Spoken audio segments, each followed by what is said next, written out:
Today, I am going to tell you how to remove the bitterness from the onion. Here, I am going to give you a few tips. Listen to all the tips carefully because everything will be useful to you. Tip number one: before you start chopping the onions, wash it thoroughly, remove the external skin, and then soak it in plain water for about 15 to 20 minutes. This will remove the bitterness to a certain extent. Tip number two: after chopping the onions, take a bowl, put the onions into it, and smear some salt.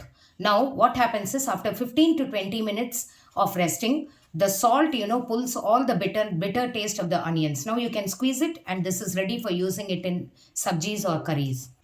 Tip number three: adding acidic agents to the chopped onions like lemon juice or any variety of edible vinegar which is available in the market will also reduce the bitter taste of the onions.